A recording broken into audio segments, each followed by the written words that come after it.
Muy buenos días, mis queridos estudiantes de la Institución Educativa San Juan Bautista del tercero y cuarto año A, B, C y D. Estamos una semana más en el área de Ciencias Sociales con tu docente Juan Bravo. En la semana número 7, la competencia que vamos a desarrollar el día de hoy es gestiona responsablemente los recursos económicos. El propósito de nuestra clase es proponemos soluciones a los problemas económicos provocados por la pandemia. Estimados estudiantes, vamos a analizar estas imágenes que se encuentran aquí. Por ejemplo, la economía ha sido bastante afectada ya por esta pandemia del COVID-19, lo cual ha obligado, por ejemplo, a cerrar los cines, a cerrar los gimnasios, las discotecas, los restaurantes, el gran emporio de ventas que era Gamarra y, como pueden observar la foto, hasta los colegios, ¿verdad? Es decir, esta pandemia ha afectado económicamente, ha afectado nuestra forma de vida. ¿Se ponen ustedes a pensar, queridos discípulos, cuántas personas que trabajan o han trabajado en estos locales, en estos lugares que han sido cerrados, se han visto perjudicados, perdiendo su trabajo, no teniendo un trabajo fijo ahora, no teniendo cómo ganarse el pan de cada día? Pero la idea de esta clase, de esta sesión es, ok, sucedió la pandemia, se han tomado medidas, se han cerrado locales ya mencionados, pero nosotros como peruanos, las familias que vivimos aquí, el Estado, ¿se quedaron con los brazos cruzados? ¿Han hecho algunos cambios? ¿Se han tomado algunas medidas? Así es que a pensar y a analizar. Y solamente les voy a decir una cosita. La foto que ven ahí, que yo le estoy mencionando, que es del colegio, es una foto de un aula actual de nuestra institución. Así está ahora y no lo podemos disfrutar todavía. Ok.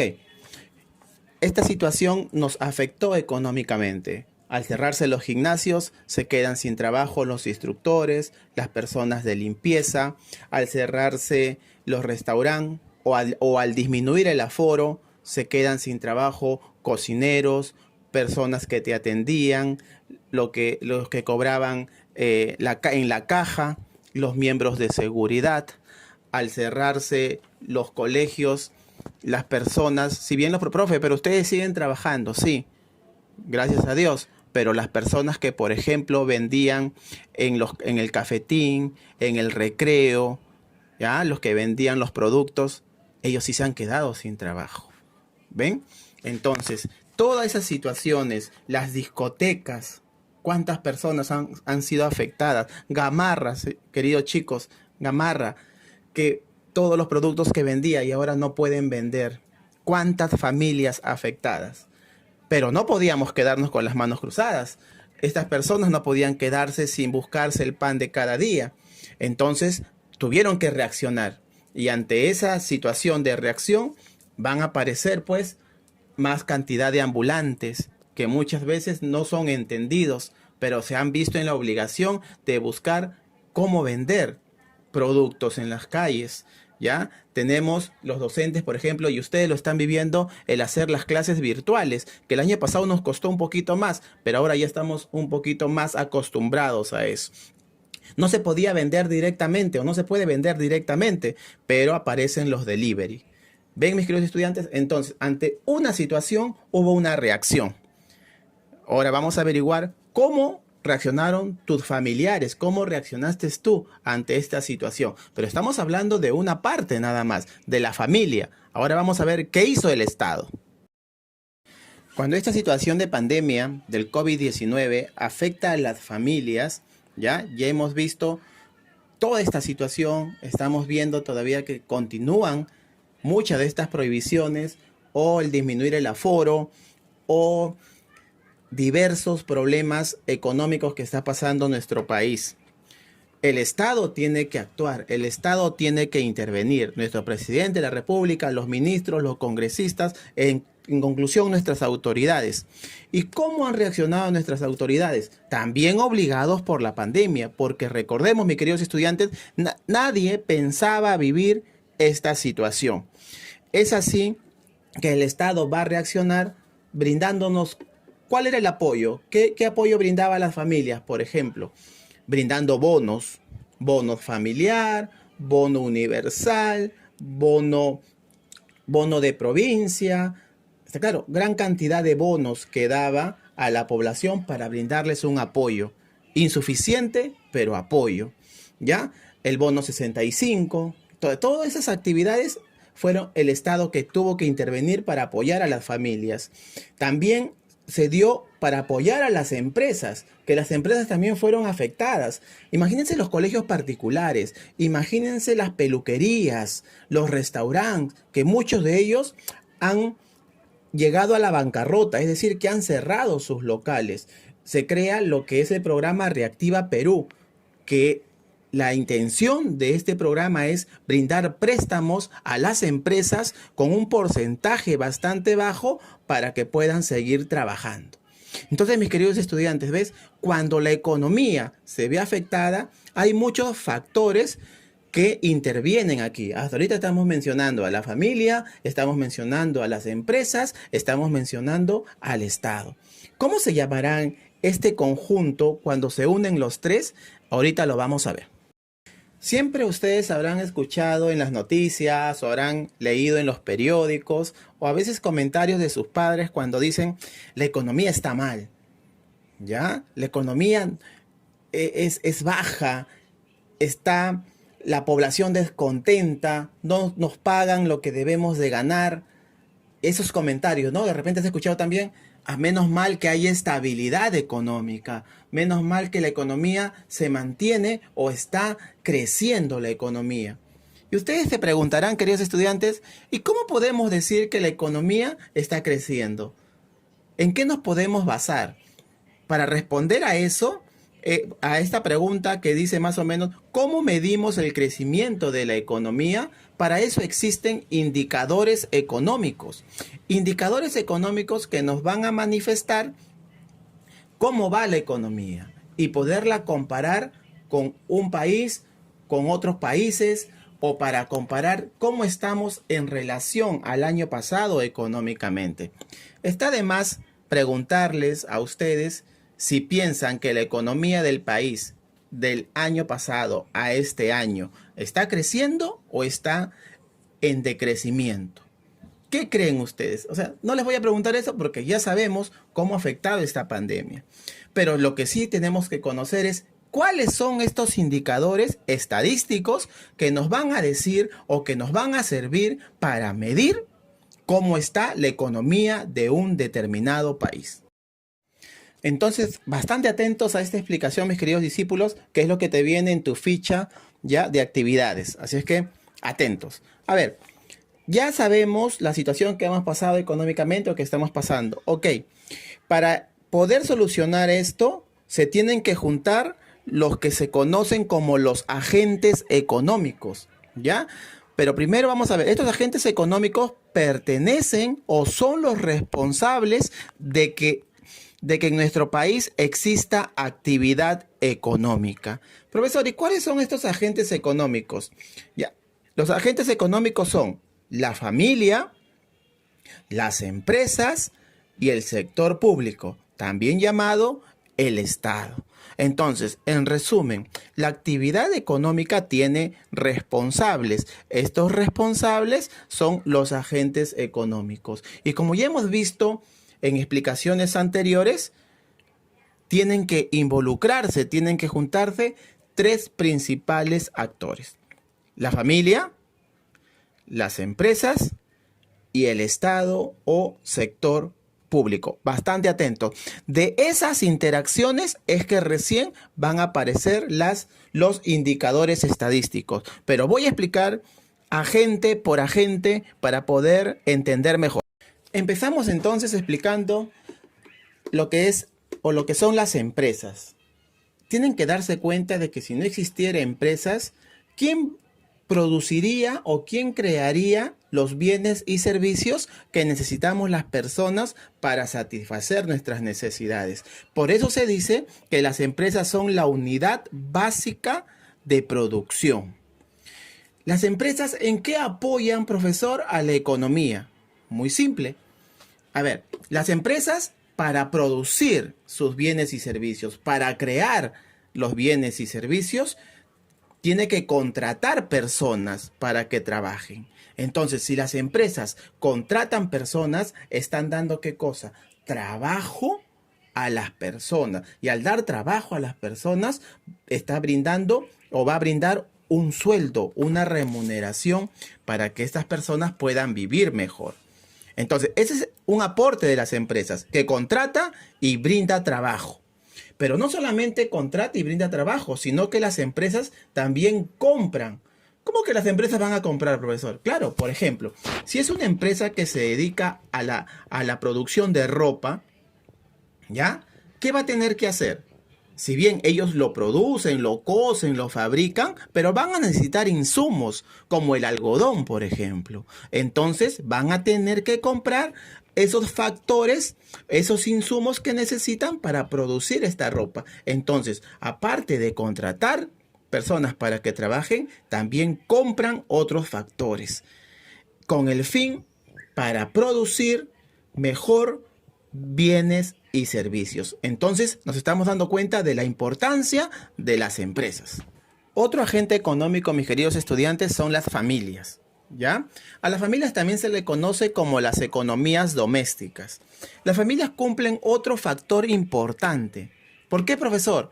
Porque somos las familias, nosotros, los que consumimos los bienes y servicios que crean las empresas. Entonces, uno de nuestros principales aportes, recuerda que nosotros tenemos infinitas necesidades, ¿ya?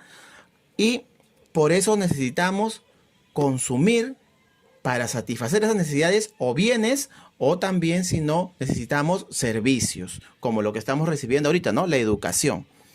Pero no solamente queda ahí en consumir bienes y servicios, sino que también ofrecen su trabajo, su factor trabajo a las empresas. Entonces, recuerda que en tu ficha vas a contestar que las familias son un agente económico que consumen bienes y servicios, pero que también ofrecen su trabajo a las empresas. Muy bien, mi discípulo.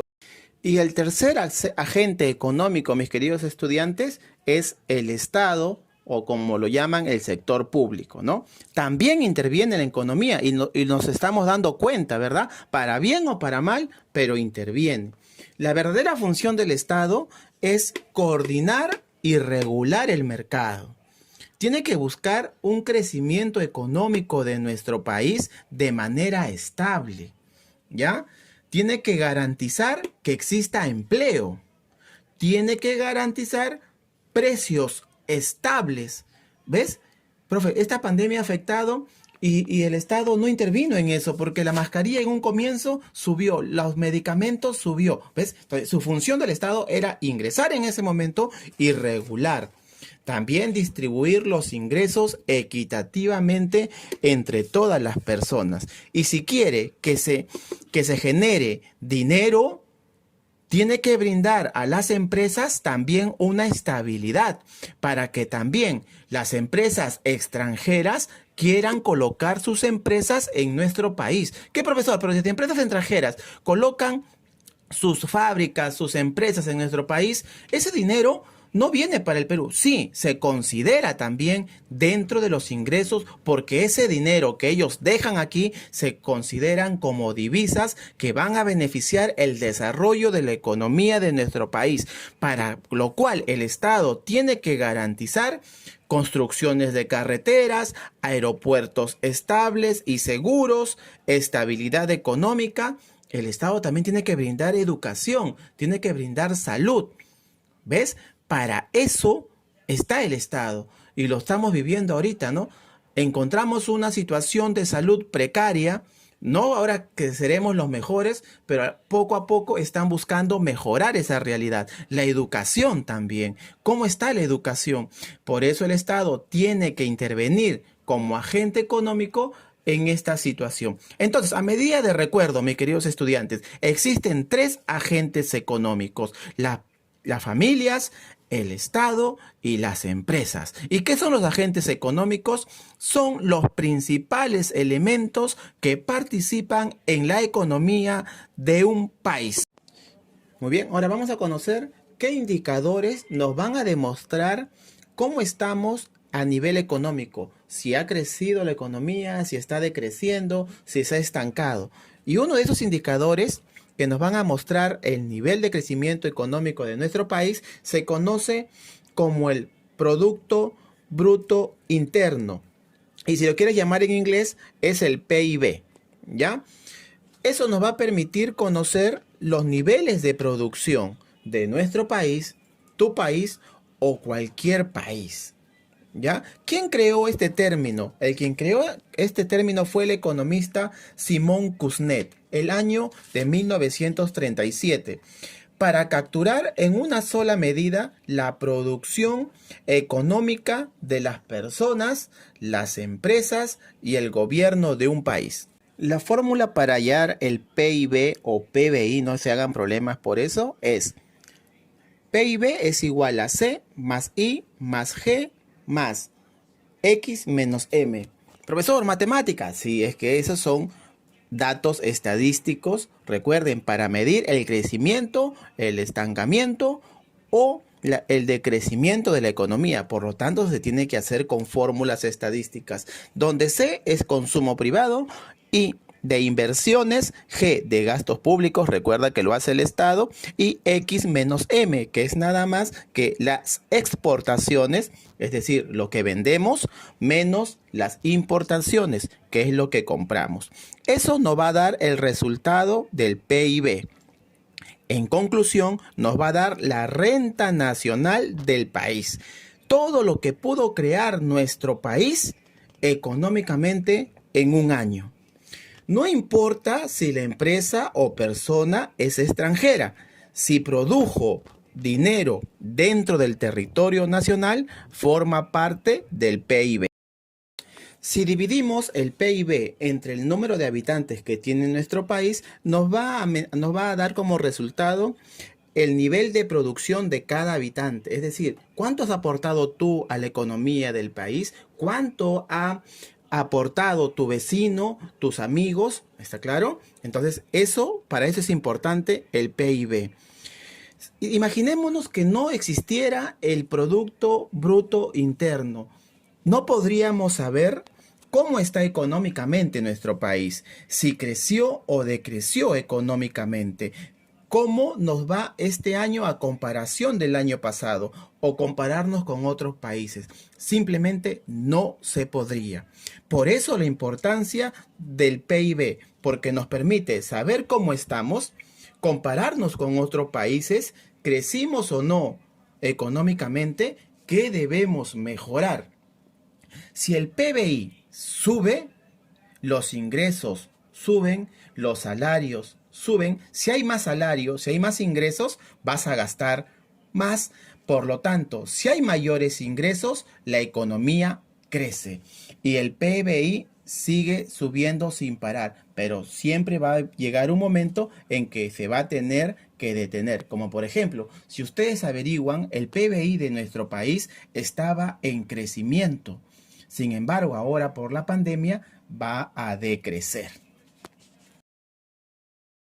Entonces ya tenemos claro, mis queridos estudiantes, la primera forma de medir la economía de un país, que es el PBI o el PIB, el Producto Bruto Interno. Ahora vamos a conocer el segundo indicador, que es el índice de precios del consumidor o también llamado el IPC. ¿Ya? Así que bastante atentos al videíto.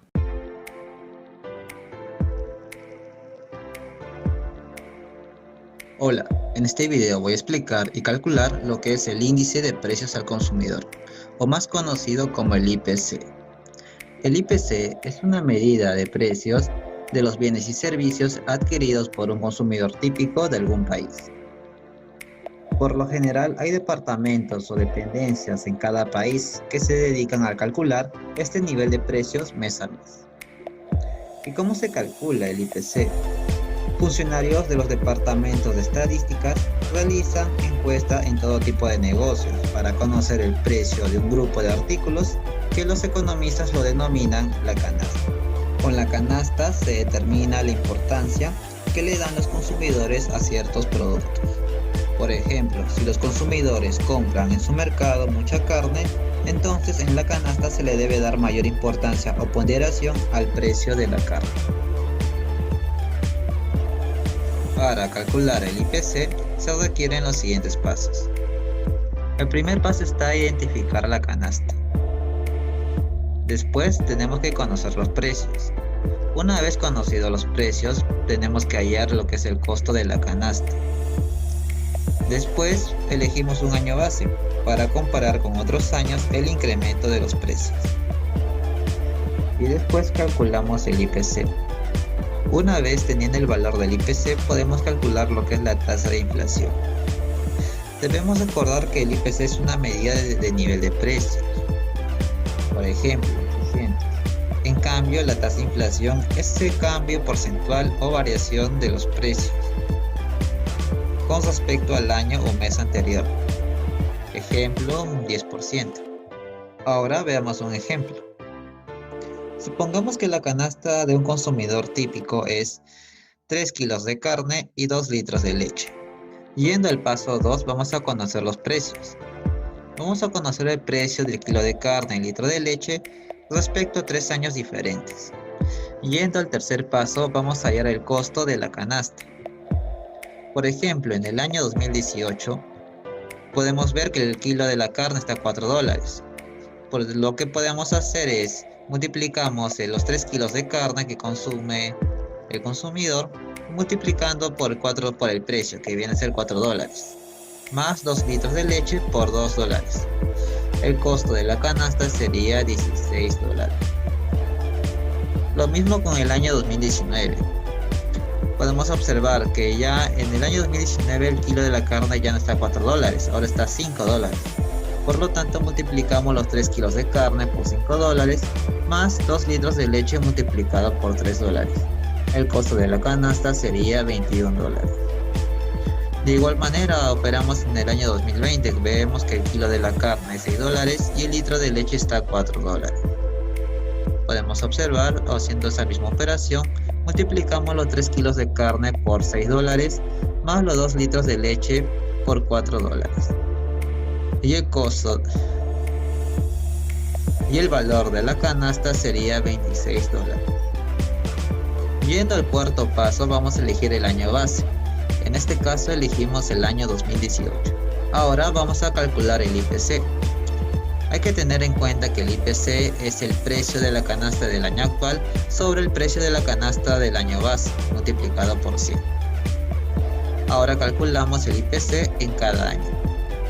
Por ejemplo, el IPC del año 2018, podemos ver que el valor viene a ser $16 sobre 16 por 100, y el resultado te estaría dando igual a 100. En otras palabras, el IPC del año base es 100. De igual manera, el IPC del año 2019 viene a ser $21 sobre $16, que viene a ser la canasta del año base multiplicado por 100, te daría un valor de 131.3. De igual manera, con el IPC del año 2020 tomamos $26, que viene a ser el precio de la canasta del año actual, sobre $16, que es el precio de la canasta del año base. Multiplicado por 100 te daría 162.5. Y por último, de los medidores del crecimiento de una economía es la tasa de desempleo. Claro, pues mis queridos estudiantes, si tú conoces que existe mayor cantidad de desempleados en un país o que aumentan los desempleados en un país, pues te vas a dar cuenta de que la economía no está bien.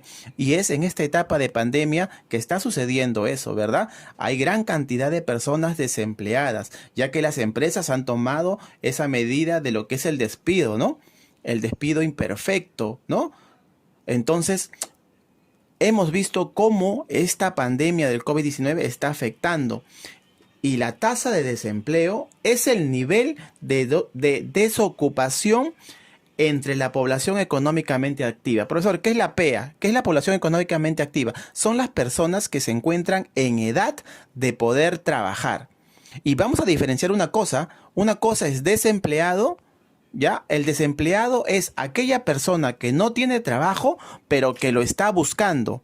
Es muy distinto a aquellas personas que no quieren trabajar. ¿Ves? Hay ahí un tic para que sepas. Mira, es siempre tu gran maestro dándote las últimas.